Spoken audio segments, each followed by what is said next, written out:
শুরুতে আন্দোলনের দাবি ছিল শিক্ষামন্ত্রী ধর্মেন্দ্র প্রধানের পদত্যাগ। অনলাইনে শুরু হলেও এখন এটি স্বতঃস্ফূর্ত যুব আন্দোলনে পরিণত হয়েছে। ধারাবাহিক প্রশ্নপত্র ফাঁস, শিক্ষার্থীদের আত্মহত্যা এবং চাকরি নিয়োগের চরম ব্যর্থতার দায় এখন প্রধানমন্ত্রীকেই দেওয়া হচ্ছে। বিক্ষোভকারীদের বক্তব্য, শুধু মন্ত্রী বদলে হবে না, পুরো সরকারের জবাবদিহি চাই। পর্যবেক্ষকরা বলেছেন, এবারের আন্দোলন আগের অনেক বিক্ষোভ থেকে আলাদা। ভারতে পরীক্ষার প্রশ্নপত্র ফাঁস এবং শিক্ষা ব্যবস্থার চরম অব্যবস্থাপনার বিরুদ্ধে শুরু হওয়া অনলাইন ক্ষোভ এখন আছড়ে পড়েছে দিল্লির রাজপথে।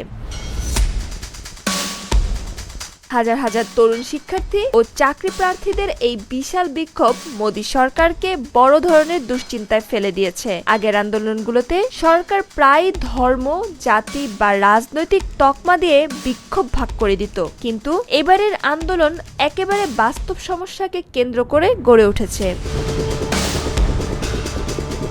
চাকরি, পরীক্ষা, শিক্ষা ও ভবিষ্যতের অনিশ্চয়তা। এটিকে কোনো নির্দিষ্ট গোষ্ঠীর আন্দোলন বলে চালিয়ে দেওয়া যাচ্ছে না। সরকার এখনো নীরবতা, প্রশাসনিক প্রক্রিয়া ও পুলিশি দমনের উপর ভরসা করছে, কিন্তু বিশ্লেষকরা বলেছেন এই কৌশল আর কাজ করছে না। হাজার হাজার পুলিশ, নজরদারি, লাঠিচার্জ ও কাঁদানে গ্যাসের মধ্যেও মানুষ ভয় কাটিয়ে রাস্তায় নামছে। আন্দোলনকারীদের মতে, এবার বিভাজনের রাজনীতি বা ভয় দেখিয়ে আন্দোলন দমন করা সহজ হবে না।